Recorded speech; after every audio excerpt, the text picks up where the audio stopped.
Salut à tous, bienvenue dans le Before. Je suis avec mon acolyte Jules Fargier. Salut Romain.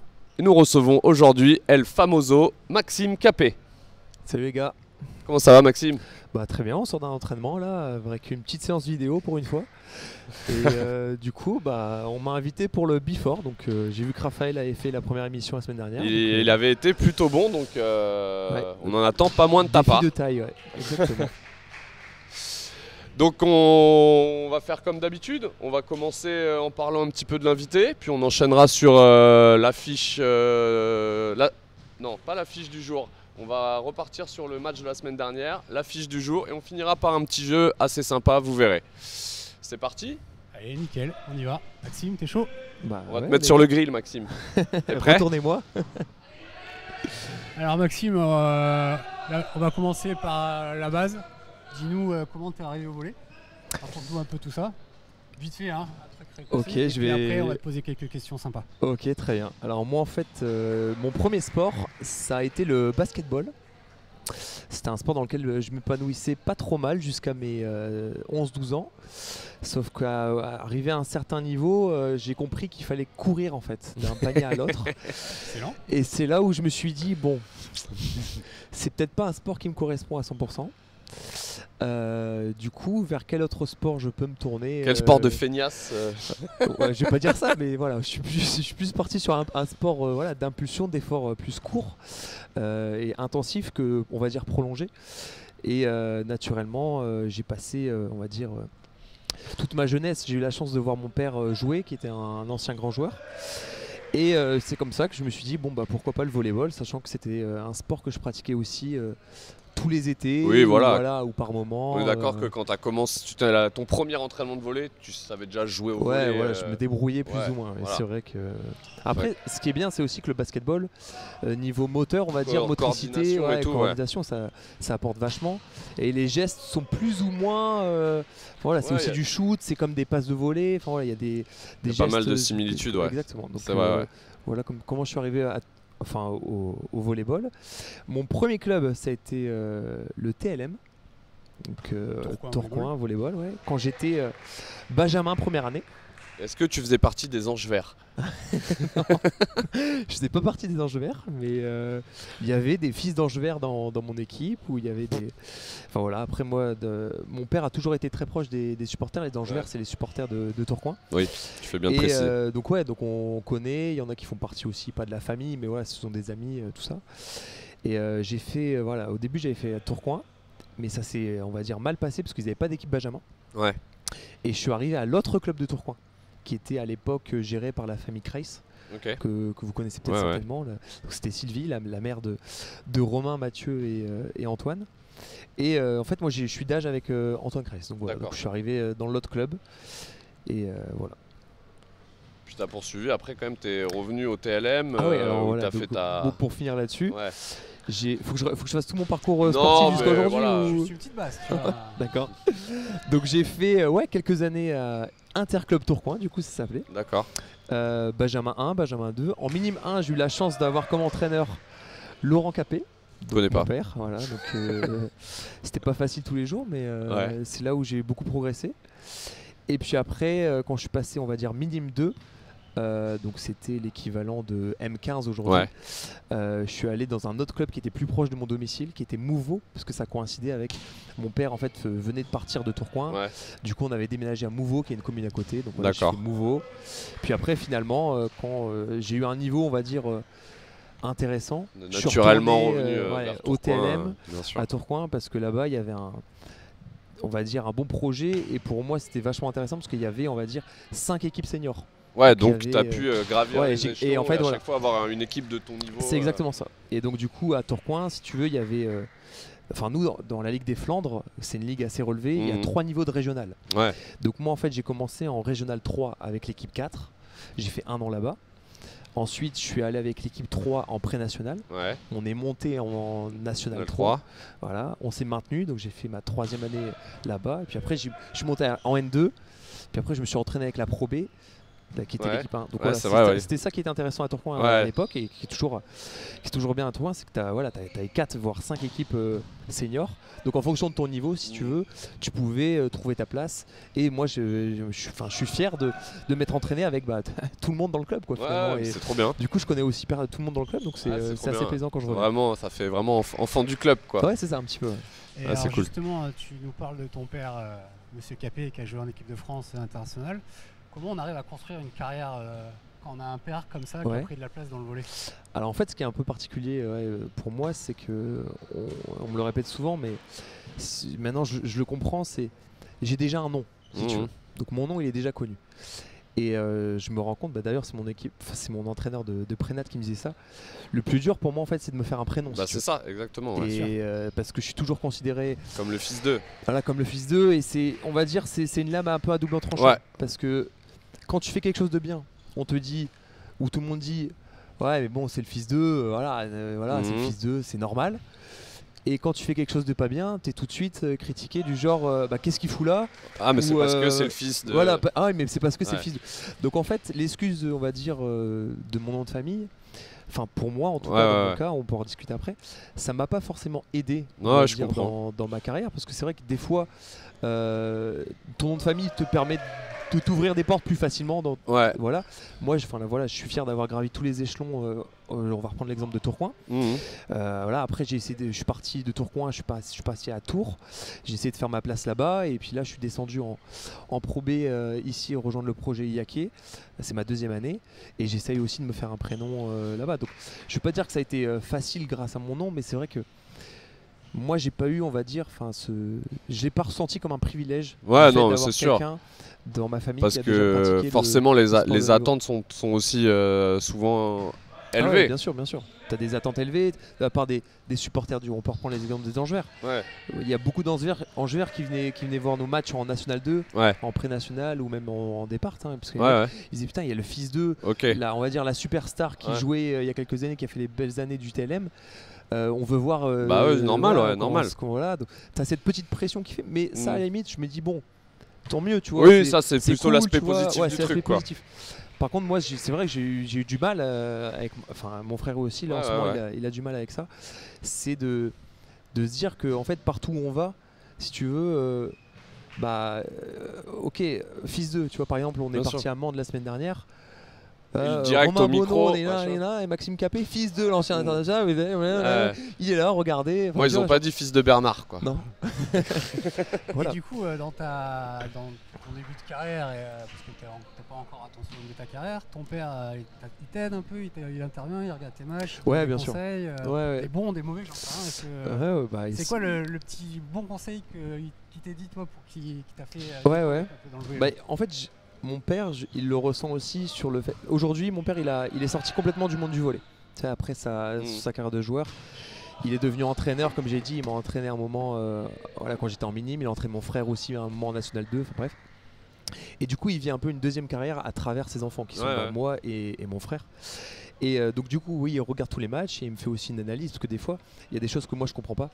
Ouais, il y a des choix, par exemple du coach ou des choix de l'équipe, ou sur des victoires ou des défaites. Tu vois, il y a des trucs. Tes choix aussi, non? Ouais, ou bien sûr mes choix aussi. Où je me dis, est-ce que j'ai fait le bon choix? Parce qu'en fait, le volley, c'est un sport où je trouve ça va tellement vite. Il faut faire le choix qui est juste, que ce soit en réception, à la passe, à l'attaque. Et des fois, t'as pas le temps de réfléchir, parce que la balle, elle t'arrive dessus.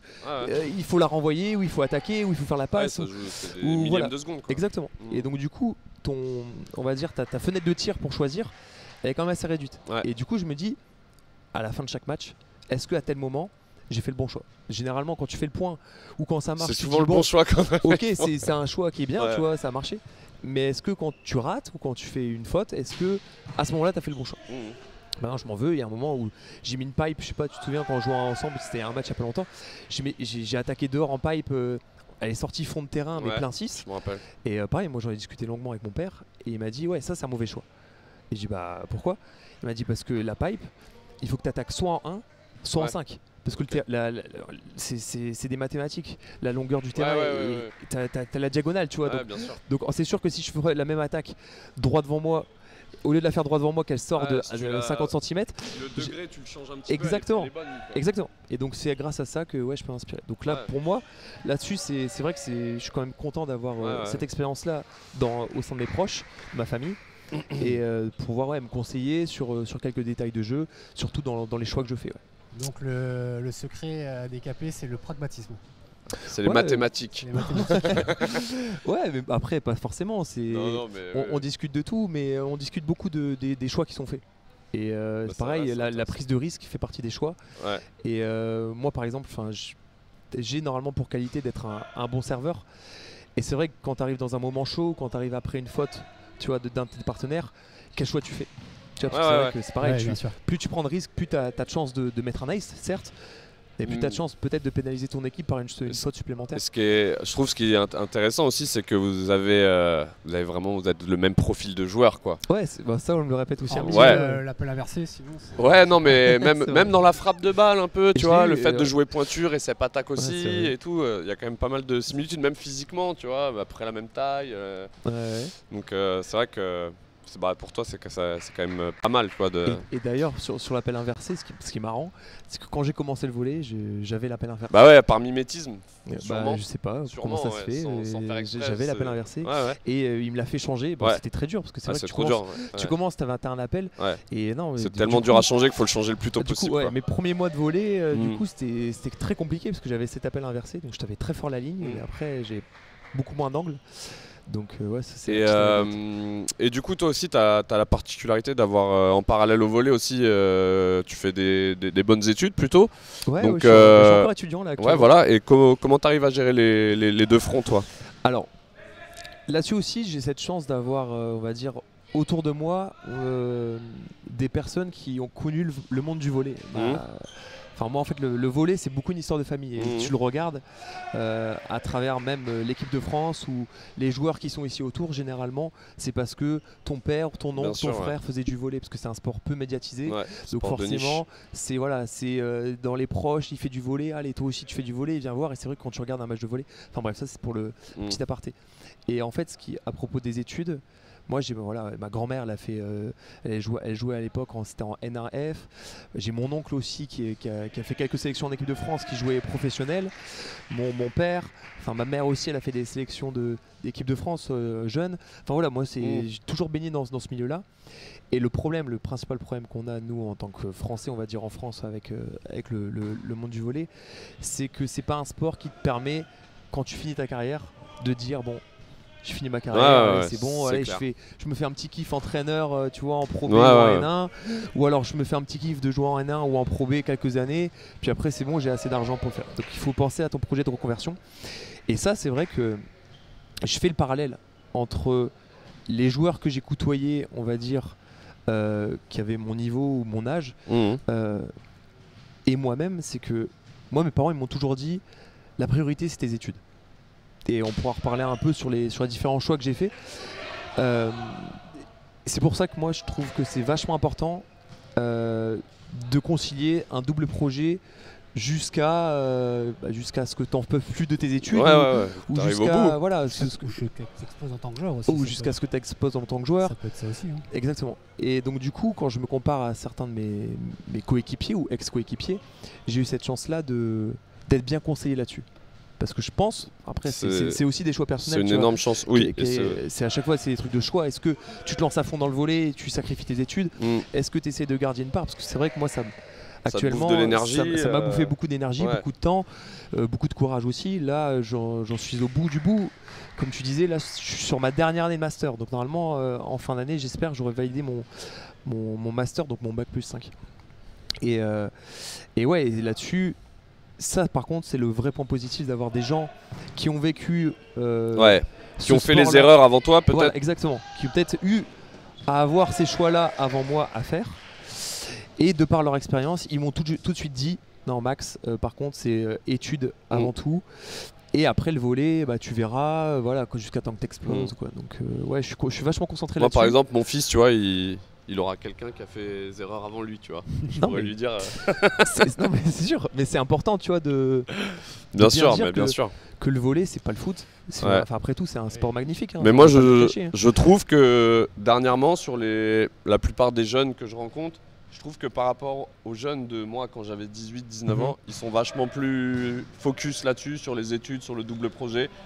Moi, à mon époque, c'était. On s'en fout, tu vois. Il n'y a que Ouais, le je volley, machin et tout. Et puis, tu vois, tu as des rêves plein la tête et en fait, tu en oublies d'être un peu pragmatique et de se dire que on va pas tous finir en équipe de France, on va pas tous gagner C'est sûr. des milliers et des cents. Donc c'est hyper important et je trouve que tous les jeunes là que je rencontre, ils sont vachement plus conscients de ça que nous à notre époque. Il y a peut-être aussi un meilleur travail aussi des centres de formation, des clubs Ouais, qui... Moi je ce que sais j'allais que dire, ouais. voilà, à l'époque on était un petit peu... les études c'était vraiment pas la priorité, que ce soit même à l'époque au pôle, après en centre de formation et tout. Mhm. Donc on était plus focus volley. Donc mais je trouve que c'est bien que ça prenne cette direction parce que c'est hyper important. Ah, mais c'est clair. De toute façon, je pense qu'il y a une prise de conscience et la mise en place de CFC dans les clubs professionnels, c'est ça aussi. C'est les gamins, ils viennent avec le projet sportif, mais avec un double projet. Et là-dessus, je pense que c'est bien parce que même si le projet sportif il tombe à l'eau, parce que c'est ça Ouais. aussi le risque, c'est que le volley, c'est aussi un sport exposé à des blessures. Tu te Ouais. pètes l'épaule, tu te pètes le genou, Ouais, tu c'est te pètes fini, le c'est dos. fini. Voilà, on en connaît des joueurs autour de nous qui ont arrêté leur carrière avec ça. Du jour au lendemain, tu te retrouves sans diplôme. Ok, tu peux prendre le chômage peut-être pendant 1 an parce que grâce à Dieu, on est en France et on est bien protégé. Et encore. Jules il touchait 3,60 avant. hein. Après, ligament croisé, tu connais. Pour moi. Je l'ai pas connu avant les ligaments. 3,50 par mois. C'est quand tu habites en Afrique, ça, non? Et donc du coup, ce serait quoi, toi, pas ton job de rêve, mais post-volley? Bah alors, moi j'ai une formation vachement axée sur la distribution, sur la grande distribution. En fait, je suis aussi là-dessus vachement pragmatique, c'est peut-être le terme. Ouais, ça C'est- c'est conducteur. C'est pragmatique. C'est actuellement, nous jeunes sur le marché de l'emploi, on est confronté à d'autres problématiques aussi que les mêmes jeunes il y a peut-être 20 ou 30 ans. Ça veut dire qu'aujourd'hui, le marché de l'emploi, même quand si tu es diplômé, il est quand même assez saturé. Et c'est sûr que pour trouver un travail, c'est compliqué. Si t'as pas d'expérience, Non mais t'arrives, tu vois, t'as un profil sportif super. Faut voir aussi que dans certaines entreprises, il est vrai que les sportifs, ils sont pas vus d'une bonne image. Ils sont peut-être vus comme des mecs. c'est vrai qu'en excusez-moi France, du terme, mais c'est peut-être sans genre- cervelle. voilà, les branleurs, les mecs qui ont fait du sport parce qu'ils savent rien Shut up and dribble. Voilà, tous les stages que j'ai fait, il y en a peut-être la moitié ou un quart qui sont un peu pipotés parce que à chaque fois, au lieu de faire 35 heures, tu vois, sur mes stages, sur mes expériences professionnelles, je me libérais avant pour faire du volley, donc c'est de l'expérience que j'ai emmagasinée en moi. Les entreprises, elles le savent ça. Et au-delà de ça, moi je suis confronté sur le marché de l'emploi à un jeune qui peut-être lui a travaillé, a un vrai emploi, ça peut être au McDonald's, au Leader Price ou Lidl, enfin voilà, un vrai emploi, et où il a fait une formation en formation initiale ou en alternance. Donc les mecs, il a encore plus de compétences que moi. Bien sûr. Ouais. Donc il faut savoir que le marché de l'emploi, il est quand même assez saturé aujourd'hui. Les jeunes, il y en a beaucoup qui galèrent à chercher un emploi. Bref, donc pour revenir sur le secteur où moi je trouve j'aimerais bien travailler après ma carrière de joueur de sportif de niveau, c'est sur la grande distrie. C'est une formation que j'ai effectuée. Ma licence, en fait, elle était spécialisée dans le secteur de la grande distribution et j'ai adoré le monde, on va dire, des grossistes un peu, tu vois, un peu genre la famille Mullier. Enfin voilà, moi je trouve que c'est vraiment une espèce de mythe et ça me fascine. Et ouais, c'est vrai que moi j'aimerais bien, par exemple, être directeur de magasin ou être manager dans l'une de ces branches, dans l'un de ces magasins. Et c'est aussi la grande distrie, un des seuls, on va dire, une des seules branches où en étant jeune, sans expérience, tu peux manager et tu peux manager des gens qui sont plus vieux que toi. D'accord. Tu vois, il y a des gens, mais ça peut être chef de rayon. Ok, peut-être que le job, tu fais peut-être 42 heures ou 45 heures parce que tu as un contrat qui te dit que bah voilà, t'es pas payé peut-être avec tes heures sup, enfin bref, voilà, c'est dur. Mais tu as une expérience qui fait que tu peux manager des caissiers, des hôtesses de caisse ou des employés de libre-service qui ont peut-être 50 ou 60 balais.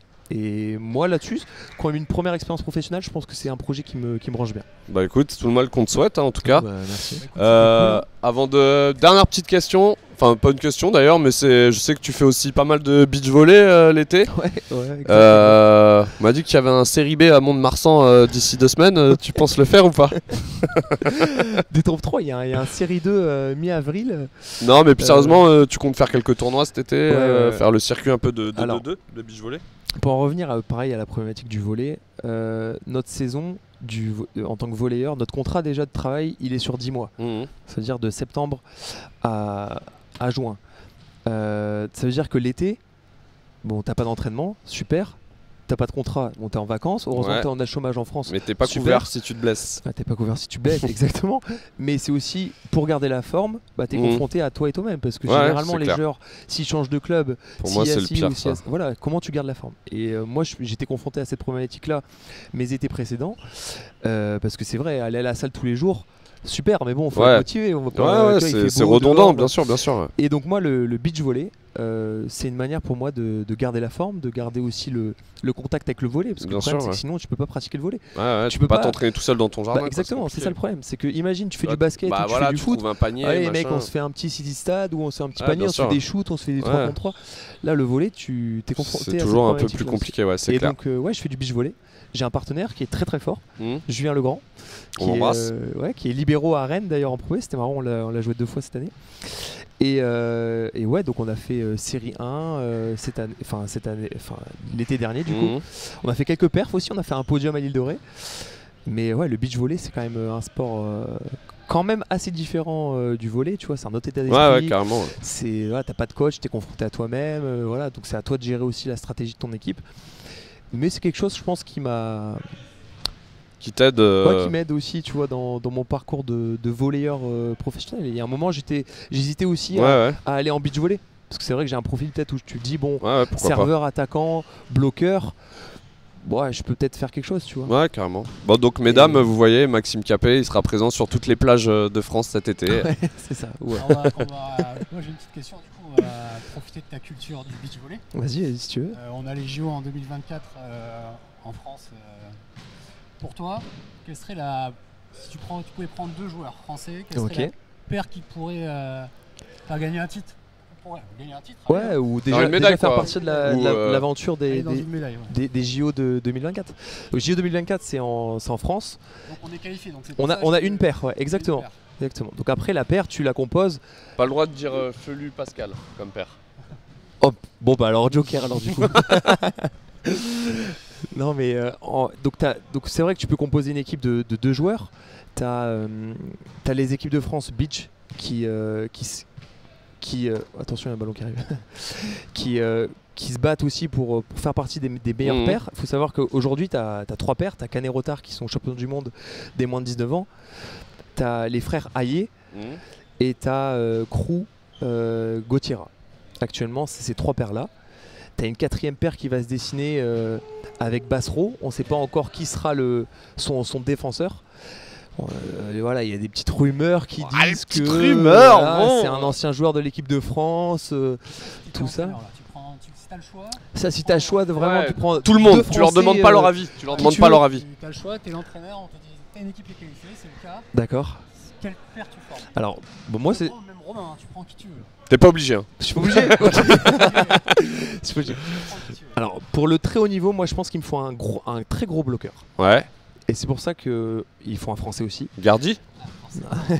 Non, moi je suis très proche de Quincy Hayé et je pense qu'il a le vrai potentiel pour être le bloqueur français. Puis il commence à avoir une petite expérience maintenant. Voilà, ouais, il joue depuis pas mal de temps. Gaucher, il aurait pu se qualifier au JO 2021 à quelques places au ranking, il s'est pas qualifié. Donc ça c'est mon poste 2, gaucher, donc tu vois pour les premières mains nickel, et bloqueur, très physique. Et moi je trouve qu'en réception, il me faut un mec qui est en réception attaquant, fond de jeu, défense, et il me faut un mec qui joue en 4. Et moi je pense que Kevin Tilly, il ferait vraiment, vraiment bien l'affaire en sable parce que c'est un mec qui joue très bien et qui malgré tout reste quand même assez physique aussi. Exactement. Donc il a des bons arguments physiques. Vrai que c'est pas mal, il peut servir de se matcher flottant, il ramène tout, la récep def. Voilà, c'est un peu la Dream Team si je l'avais à choisir. Si j'étais sélectionneur maintenant, je passe le message. Ouais. Voilà. En tout cas, Max, c'était cool. Ouais, bah écoute. De ton parcours et de ton ressenti sur le volley. Ouais. On va passer à la deuxième séquence. Ouais, on va dire un petit mot du match de la semaine dernière. Alors moi j'aimerais même qu'on parle un peu aussi de Martigues, on n'a pas eu l'occasion de parler de Martigues. Ouais, on va dire un petit mot sur les 2 derniers matchs rapidement. Et Tu m'entends? Oula, 1-2 test, 1-2 test. Ouais, tu m'entends? Bon, alors apparemment petit problème technique, je vais essayer de parler un peu plus fort. Donc ouais, on va revenir un peu sur Mende après. Là on va commencer par non, c'est bon. On va commencer par Martigues. Martigues qui est un peu plus loin, donc c'est un peu moins frais dans les esprits des gens. On fait une super perf.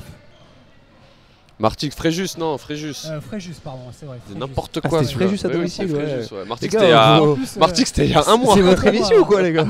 On C'est en 2021, Martigues, quoi, abusé. J'avoue, et en plus, il y avait Coco Sucre. Comment j'ai pu oublier ça? Oui. Du coup, Romain, ça a été toi le maestro de tout le match là, parce que Valentin était pas là. Petit ressenti? Moi, ce qui m'a vraiment plu sur ces deux matchs, je pense qu'on peut les grouper parce que ça se ressemble un peu, c'est qu'on a su jouer très très juste. On a su faire jouer quand il fallait faire jouer l'adversaire, on a su les tuer quand il fallait les tuer. Et grâce à ça, on a instauré une belle dynamique qui nous a permis vraiment de prendre confiance en notre jeu et voilà, de faire un petit peu ce rouleau compresseur là qu'on n'avait pas réussi à mettre forcément en place là, depuis le début de saison. J'ai trouvé vraiment que sur ces deux matchs, c'était très très cohérent ce qu'on avait fait. Tout le monde a été au niveau attendu, on a tous respecté les consignes, on a tous tiré un petit peu dans le même sens. Et voilà, je pense qu'on commence un peu aussi à entrevoir le potentiel réel avec aussi Martin qui revient à un niveau ça, la bonne nouvelle, ça, Martin, de mieux en mieux. Donc voilà, ultra positif. Tout le monde joue, tout le monde a sa part de responsabilité. Et comme le disait l'entraîneur récemment, on aura de toute façon besoin de tous les membres de l'équipe pour pouvoir faire le meilleur résultat possible cette année, quoi. Donc hyper positif. Et toi, Max, selon toi, ça a été quoi les clés du succès là sur ces deux derniers matchs? C'était aussi le premier match de Gus, hein, au centre. Ouais, c'est vrai que Fréjus, Sur Nicolas Gardi qui s'est blessé. Ouais. Très moi, positif. Moi je trouve que sur le match de Fréjus, on a tenu service réception, on a été au-dessus de l'adversaire. Ouais. À l'image des 4 aces là que Gauthier met en fin de troisième set.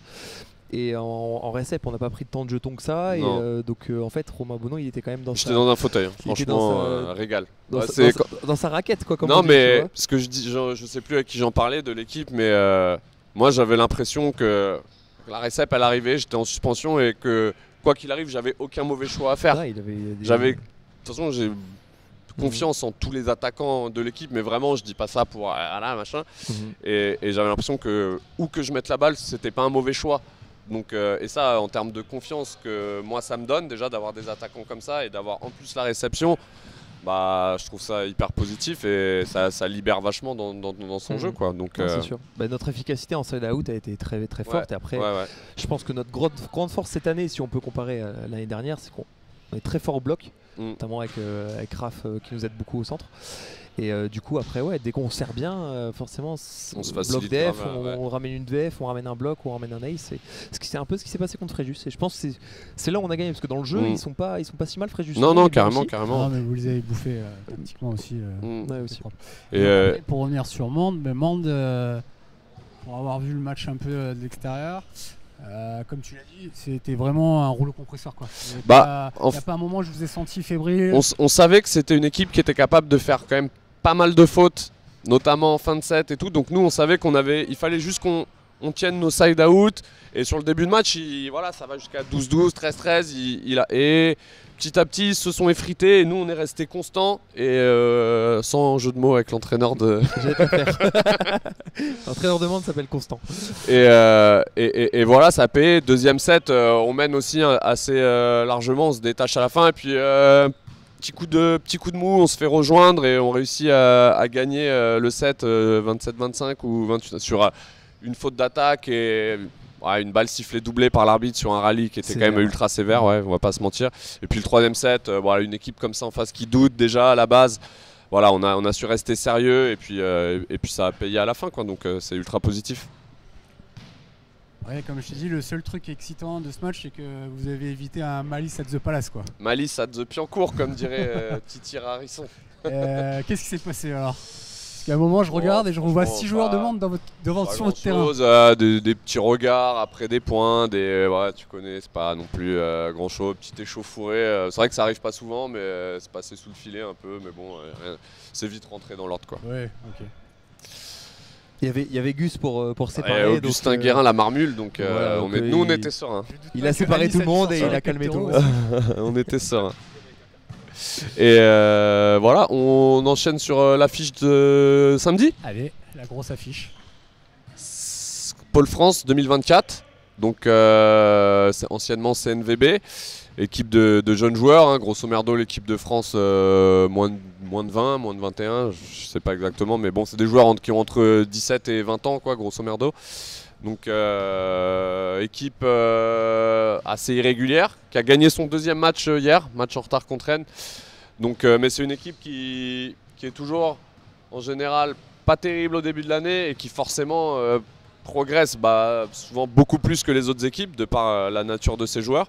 Et donc là on arrive en fin de saison et c'est une équipe qui commence à être un petit peu plus cohérente et donc je pense qu'il va falloir quand même se méfier. Qu'est-ce que vous en pensez vous? Ouais, d'ailleurs ils ont gagné, c'était quand? C'était hier soir contre Rennes. C'était leur deuxième victoire, donc je pense qu'ils sont sur une bonne dynamique. Et ouais, tu l'as dit, c'est une équipe qui... En fait, c'est des joueurs qui sont en constante progression. Donc forcément, vaut mieux les jouer en début d'année qu'en fin d'année si tu veux. Parce qu'en fin d'année, généralement, en plus, c'est des joueurs qui, enfin, la plupart du temps, c'est des nouveaux arrivants. Enfin, ouais. C'est une équipe nouvelle aussi. Donc ouais, en fin de saison, c'est là où ils sont plus dangereux à prendre. Et c'est pour ça que je pense que ça va être un match... Enfin, pas piège, facile que ça, le fameux match piège. Exactement. Ouais, c'est une équipe. CNVB, ils ont rien à perdre parce qu'ils jouent pas de montée, ils jouent pas de maintien, ils jouent pas de descente. Donc faut toujours faire attention à eux. Faut pas les prendre de haut parce qu'ils jouent toujours avec à 150%. Alors c'est une équipe qui va faire beaucoup de fautes aussi. Ouais. Patient. Exactement. Mais c'est une équipe. Les jours où ils sont en réussite. Et puis c'est historiquement une équipe qui nous réussit pas forcément. Hein. On a déjà dans le passé galéré. C'est vrai. Même dans des victoires, dans des défaites, on a souvent galéré. Ça a rarement été du 3-0 net, comme souvent tu vois les équipes leur mettre des 3-0 assez faciles. Moi, à chaque fois, j'ai l'impression qu'on galère contre eux, quoi. Donc attention, quoi. Attention. Warning. Écoute, j'espère que vous allez être aussi sérieux contre Mende et vous allez encore activer ce rouleau compresseur. Et puis, écoute, l'avenir nous le dira, mais je pense qu'on est tous...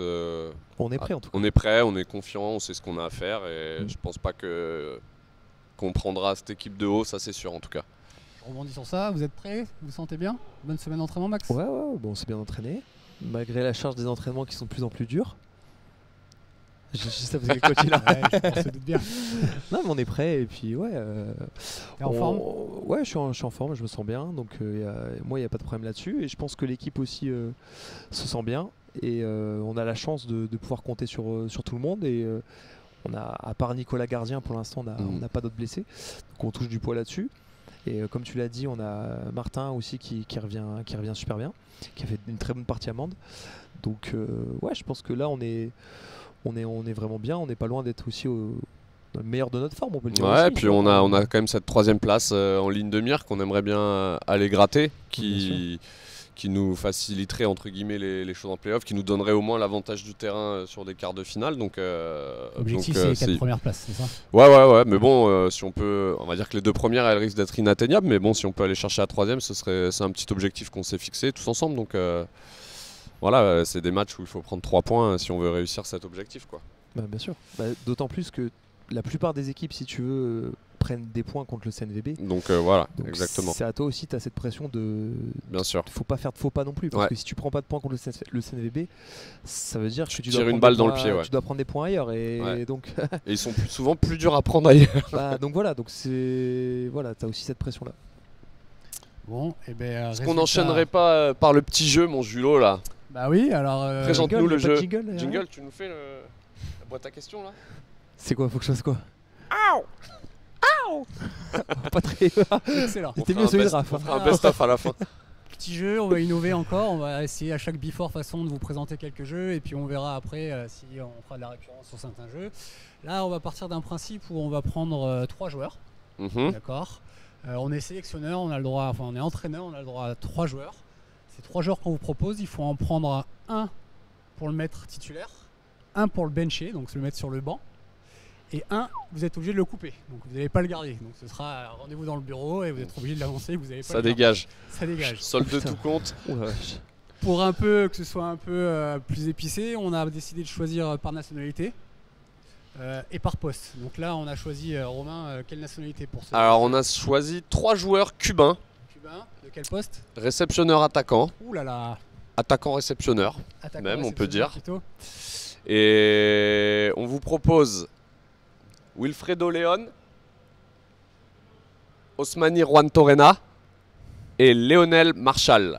Ah oui, j'ai pas précisé, c'est pas des joueurs forcément qui jouent maintenant. Oui, qui oui, jouaient avant, on se c'est fait vraiment. plaisir. Ah ouais, Ça fait mais donc plaisir. du coup, c'est Lionel Marshall de quelle année? Ah, Parce qu'il Lionel joue encore, Marshall, Lionel Marshall. Il faut penser que Lionel Marshall De 2003, 2006 quoi. Ah, ouais, par là. 2006, ouais, ok. on est sur les joueurs à leur prime. Hein. Voilà. Et, Ah, ok, on est pas- alors apogée quoi. On n'est pas Ok. sur le Juan Torena de maintenant non plus, on est sur le D'accord, Juan mais au moins, Torena on précise. 2012-13 par là quoi. D'accord, ok. Même si que le Juan j'ai- Torena actuel est toujours très très sérieux. Hein.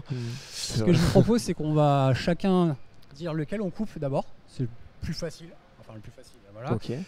On en débat un peu, on se chicane s'il y a besoin de se chicaner. Et après, on enchaînera avec le titulaire, comme ça. C'est pour jouer dans quel. Bah je c'est suis pour jouer sélectionneur de quoi bah, de- de la deuxième équipe de Tourcoing, le deuxième club de Tourcoing. Non, t'es sélectionneur de Cuba, voilà, c'est très bien. Ah ok, je suis sélectionneur de l'équipe nationale de Cuba. Qu'est-ce que je prends Ou n'importe. Non, Pour les all-time, All-Stars, quoi. l'équipe T'as all-time. gagné au loto, t'as racheté le petit club de ta ville Ah, et t'as décidé de te faire plaisir, mais bon tu peux pas prendre trop d'extra communautaire. Ok. Non, mais t'as le choix entre ces trois joueurs et tu dois forcément Ok, prendre ok, sans un contrainte titulaire, quoi. un sur le banc. Parce que déjà, faut avoir le budget pour. Oui, mais tu l'as le budget, t'inquiète Tu pas. l'as Ouais, Ok. t'inquiète Tu pas. m'appelles après, Ouais. je te fais un virement. Puis Et local, après, puis bien tout. sûr, c'est Mais je comprends pas parce qu'il faut le budget.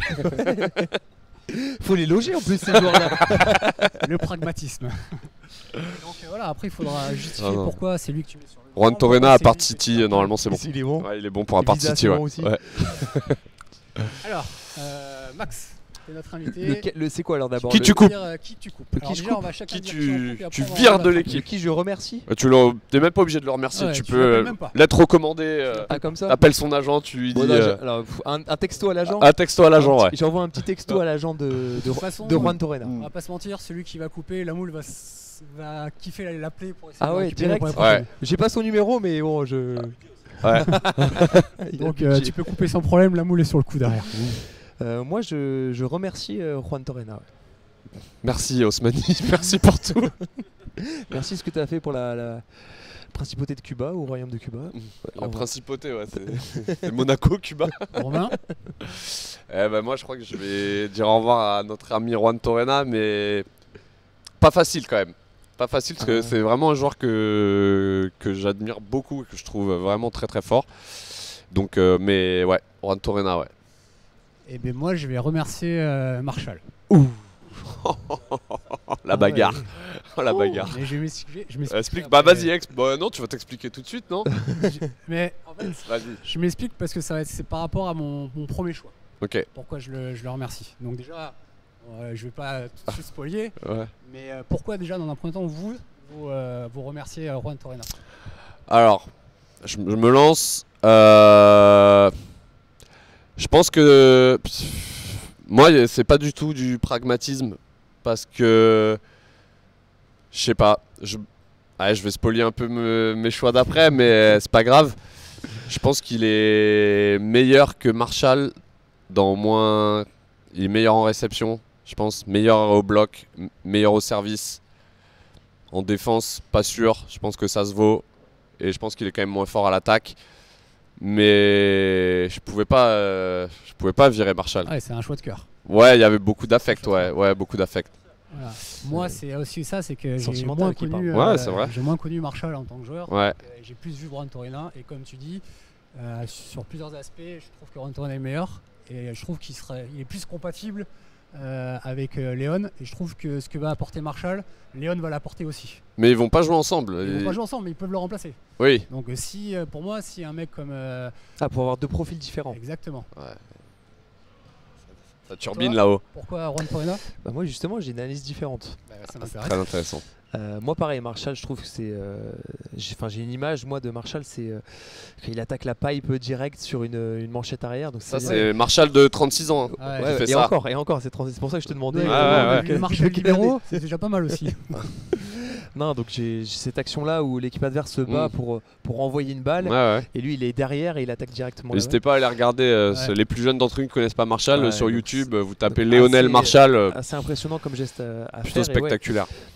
Moi je trouve que c'est justement, je préfère avoir dans mon équipe on va dire 2 très forts attaquants, donc Marshall et pas étonnant, un pointu hein. et Wilfredo León, et comme ça justement ils peuvent se remplacer, et comme ça par contre les 2 autres réceptionneurs que je prends c'est limite 2 libéraux quoi. Tu joues avec Jeff Exiga en 6 postes. Voilà, et Hubert Reno quoi, tu vois. Non mais voilà, 2 mecs qui sont très très forts en récep,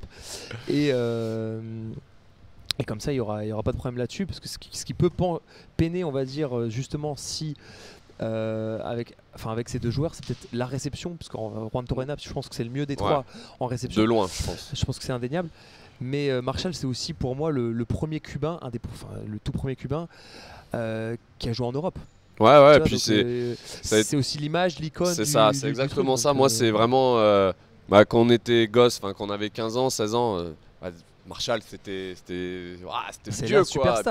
Bien sûr. Puis je me rappelle à l'époque, là, il y a une campagne de Ligue des Champions. Ils sont avec le Paris, il a Piacenza, ils sont avec Paris volé dans la poule. Ils jouent Tours en quart de finale. Donc on avait eu l'occasion de voir les matchs à l'époque sur Pathé Sport ou Sport Plus. Et je me rappelle, moi j'étais au Pôle Espoir et on était tous là avec les mecs à regarder Marshall, et à chaque fois qu'il attaquait, t'avais l'impression de voir quelque chose de paranormal tellement le mec sautait haut et je voyais même pas le bloc, il tapait au-dessus des petits diacs, des trucs que tu vois même pas maintenant. Alors León c'est encore un autre style, mais je pense que Marshall était déjà bien plus physique que les León. Bien sûr, et c'est un mec aussi qui a sacrifié un ou 2 ans de sa carrière pour pouvoir jouer en Europe, parce qu'il était suspendu par la fédération internationale. Donc rien que pour ça, je trouve que les 2 autres aussi, remarque, c'était la même chose, mais lui c'était un des précurseurs en tout cas. Et bien sûr, c'était le premier à le faire. Et pour revenir un peu sur Marshall, joueur très très sous-estimé sur le côté technique, parce qu'on voit ses attaques incroyables, spectaculaires et tout, mais c'était un très très très bon technicien de volley. Alors pas un réceptionneur incroyable, mais hyper habile, hyper adroit, qualité de passe. Seul problème, c'était presque au bloc parce qu'il était trop haut et la plupart des mecs lui passaient sous les aisselles, quoi. Donc c'était un des tout premiers aussi physiques, on va dire, sur le circuit. Ouais, surtout quoi, 1m95, 16. Moi j'ai eu la chance, l'énorme chance de pouvoir jouer contre lui, et par contre hyper costaud, du haut du corps, vraiment hyper costaud, et une détente, mais une facilité en fait à sauter. T'es tombé amoureux quoi. Moi je l'étais déjà un peu avant. Honnêtement, j'étais ultra content de jouer contre lui, quoi. C'était vraiment impressionnant de le voir en vrai, quoi. Vraiment. Ok. Maintenant, bon, il n'y a pas de suspense sur le numéro 1. Je pense qu'il n'y a pas trop de suspense sur le numéro 1, mais on va pouvoir un peu en débattre aussi des complémentarités qu'on a un peu à fait. Moi, je pars sur León. Bon choix. Titulaire, tu mets. León titulaire. Toi aussi. Ouais, moi aussi. Moi aussi. On est sûr de pas trop se tromper, je pense. Mais pour rebondir à ce que tu as dit, moi j'ai pareil la même analyse sur León. J'ai eu la chance quand j'étais à Tours d'avoir fait la Ligue des Champions. Et 2 années de suite, on a chopé Perugia dans la poule. D'un côté, t'es content, d'un autre côté, tu te dis bon. Bref, tu dis bon, on va pas marquer beaucoup de 7, mais bon, on a quand même fait 3-1, je crois, un moment. En fait, León, c'est le joueur, je pense, contre qui j'ai joué, doit être qui m'a le plus impressionné. C'est quelqu'un qui, au-delà de ses compétences physiques, volleyball, nous je me souviens à un moment la réception ça va pas, l'attaque ça va pas, temps mort, il revient, il garde la balle aux 4 mètres, il enchaîne, point, retour direct. Je me souviens, il avait la balle qui dépassait un peu, en fait, et León c'est quelqu'un qui malgré sa hauteur arrive à taper fort fond de terrain. Ce qu'il faut dire sur León, c'est que joueur très physique, pas de souci, mais c'est pas non plus le plus mauvais des réceptionneurs. Non, c'est pas le plus physique non plus. En fait, il a pas ce niveau-là parce qu'il a des qualités physiques hors du commun. Je veux dire, des joueurs plus physiques que León à son poste, il y en a dans le volley actuellement. Il y en a plusieurs. Mais des aussi forts. Alors moi, j'ai une question pour vous. Est-ce que pour vous, c'est le meilleur joueur de tous les temps, León? Pour moi, ça l'est. Intrinsèquement, en fait, pour moi, ça l'est. Je parle pas de palmarès de trucs parce que je trouve que León, il a pas de point faible en fait. Exactement. Ça veut dire que au service, c'est un des meilleurs serveurs du championnat italien. À l'attaque, voilà. Bon, à Même l'attaque, en on parle réception, même pas. C'est pas un mauvais présent, enfin, réceptionneur. voilà, Non, ouais, il a pas de point faible, quoi. Et puis... Pour moi, c'est un peu the goat du Il va volley. manquer, Et puis là, les gestes, son geste d'attaque, il est juste parfait, Ouais, quoi. Le mec exactement. tape la balle toujours bras tendu, Ouais, hyper et fort, au-dessus du bloc, au-dessus du fond de bloc, terrain, petite et diagonale. personne peut l'attraper. Ouais. Et... Bon, après, Je pense que c'est le GOAT. Mais pour Ouais. vraiment le considérer qu'il n'y ait pas de débat, il va falloir qu'il nous ramène quelques médailles Putain, avec la moi, Pologne. je Bien trouve sûr. ça incroyable Bien qu'avec l'équipe qu'ils ont en les Pologne, stars qu'ils avaient, avec Léon, ils arrivent pas à gagner Ils ont pas gagné un et, titre et encore. j'arrive pas, en Ouais. fait, j'arrive pas à comprendre où est le couac, quoi. Est-ce que c'est lui qui cristallise? Je crois que cette Trop le dépendance jeu autour qu'il a de sur lui. Léon, En même temps, tu te mets à la place d'un passeur qui joue avec Léon, bah, ouais, oui, bien sûr, tu vas lui donner la Après, balle. C'est jamais un mauvais choix de lui donner la balle. Est-ce que le fait qu'il ait rejoint l'équipe nationale de Pologne, ça n'a pas créé des tensions Je sais aussi pas. auprès des Polonais? Parce Écoute, qu'il y en a un d'eux qui, tu vois, qui Faudrait il a pris la qu'on place de quelqu'un, hein, tu vois, intrinsèquement aussi. faudrait tu vois. qu'on appelle Vital Heinen pour en parler. Tu connais Vital? T'as son Je numéro? connais pas. Pas son numéro? On demandera à Nicolas Gardien, je crois qu'il a son numéro. Non, mais je pense que Léon, c'est aussi son point fort et c'est aussi le point faible du coup des équipes, c'est qu'ils sont ultra dépendants de lui sur chaque match. Il a 95% des ballons. Moi, je me rappelle 96, d'une je année crois. à Piacenza, non pas Piacenza, à Perugia. où il faisait attaquer en 5. Ouais, sur la P1, sur la c'est- Il P1, a ouais. décalé le poste 4 pour aller en 2, donc c'est un peu humiliant aussi pour Ouais, le poste surtout 4, que c'est tu pas vois. non plus. C'est pas un joueur du NSS, quoi, qui Ouais, c'est était ça. sur la P1. Et- quoi. et- C'était et du Lanza, coup, je pense. C'est Lanza en 2 et en 4 Ouais. c'était Atanasievich. Atanasievich, bon, toi tu dégages. Tiens. Et du coup, Non, on c'est se Lanza retrouve qui sortait. Ouais, ouais. avec des positions où tu veux jouer absolument pour lui parce que c'est le meilleur joueur du monde, mais t'en oublies les autres. Et moi, c'est un peu le ressenti que j'ai quand Ouais. je joue avec la Pologne. D'accord. Là, depuis qu'il est parti de Russie, il gagne plus. Donc il galère un peu. Et par contre, oui, intrinsèquement, je suis d'accord. Ce joueur, il est magnifique à voir. Voilà, comme tu dis, je pense qu'il crée. Tout le monde a envie de jouer avec lui. Tout le monde a envie de Bah, jouer avec ouais. lui. Mais Mais du coup, c'est aussi le point faible, je pense, de Léon. c'est clair, mais après c'est toujours le même débat. Pour toi, le meilleur joueur du monde, c'est celui qui impressionne le plus, ou le meilleur joueur du monde, c'est celui qui a ramené le plus de titres et de médailles? Tu vois, Après, c'est toujours pareil. je suis Parce que d'accord- c'est je suis vrai que d'ac- non, Léon, il mais impressionne, ouais, mais je suis est-ce qu'il a d'accord. ramené On va autant de dire, médailles que, tu vois, je par sais exemple, pas, un mec comme Jiba, mhm. que mec, il a gagné je sais pas combien de titres olympiques, Bien sûr. mais à chaque fois qu'il est venu jouer en Europe, il a rien dominé du tout, quoi. Ouais, Parce que c'est il clair. jouait dans le système du Brésil avec ce passeur-là et tout. Alors attention, Jiba, joueur incroyable, hein, on est d'accord, bien mais. Donc c'est toujours un peu voilà, parce qu'un mec comme Marshall par exemple, il a jamais joué en équipe nationale. Enfin, il a joué à Cuba, mais il a joué jusqu'à ses 22 ans, quoi, en équipe nationale de Cuba. Peut-être un jeu sympa à faire avec ça, d'ailleurs. Bah ouais. Dernier club de Djiba d'ailleurs. il y a pas longtemps. Je pense que c'était IBB Polonia. Ouais. Tu vas À pas Londres. m'avoir, toi. Ouais, c'est Tu vas pas pas mal. m'avoir. Ils toi. sont calés tes commentateurs quand même, hein, ils sont chauds. Donc ouais, donc voilà, c'est. Mais en tout cas, c'est intéressant. Bon, petit résumé. Léon titulaire, Marshall remplaçant et je remercie Juanto. La famille Juanto, mais bon, désolé. Moi pareil. Je lui Pareil. achète même un billet d'avion. Ouais. à Juan Torreira. Je pense qu'il peut se le payer tout seul. Ah ouais. Première classe par contre, je le prends. Ouais. Et moi, Avec ben, la valise. Et je veux plus, Saint-Nazaire. et je veux plus trop voir. Je remets plus les pieds dans mon gymnase. Et moi, je garde pas Marshall, mais comme ça, le moule peut le récupérer pour Saint-Jean, donc c'est Bah parfait. écoute, pourquoi pas, hein. Bonne affaire. Hein. Pourquoi pas. Marc Schalk, nous, hein, on Et récupère. allez, une fois n'est pas coutume, Hugo, tu bench qui? Tu mets qui sur le banc? Ouais. Il a dit Juan Torreira, pas étonnant de lui. Allez, c'est ça. Marshall titulaire, c'est beau. Et Léon Ah sur ouais, le banc, franchement, c'est bien la moule. mec, tu vends des maillots là, je te le dis. Hein. Là, on vend des maillots. Bon, Bah écoute, on a fait le tour. Ouais. C'était cool. C'était cool. Merci Max. Bah, merci N'hésitez à vous, pas c'était cool. Jouer en commentaire au jeu. Hein. Ouais, n'hésitez pas. Et surtout, mettez l'ordre ouais, de 1, 2, 3, c'est ça? on veut des pouces bleus, nous. Hein. On Ouais. veut des likes, on veut du pouce bleu comme s'il en Pause pleuvait. bleu, Hein. pause bleu, pause bleu, pause bleu. Bon, en tout cas, Max, c'était cool de t'avoir. Tu nous as fait un peu part de ta science du volley et ton après-volley aussi. C'était intéressant de t'avoir. Ouais, pas de soucis. Je vous donne rendez-vous samedi à 19h30. C'est ça. Non, 19h, pardon. 19h. Début du match, Ouais. 19h. Et on aura le résultat en 1 heure et demie, j'espère. Hop. Touche du bois tout de suite, toi, avant de nous Voilà. porter l'œil. Moi, je me lance. Je vais faire un petit pronostic. Vous n'avez pas le droit de le faire. Ouais. Mais j'annonce un petit 3-0, rouleau compresseur. Écoute, MVP, à pas mettre Gauthier encore quand même. Martin Jambon, allez. on a dit que Gauthier, cette fois, s'il réussit à faire ses lacets, il sera élu MVP d'office. 3 aces, il est MVP. Bon, bah écoute, il est pistonné un peu. Non, mais 3-0, MVP Martin. Je pense que tu vas le gaver de ballons. Et On verra. voilà, on verra. Bah, si c'est 3-0, c'est super. Messieurs, au revoir. Merci beaucoup. Allez, Bonne soirée. ciao, à la prochaine. Ciao.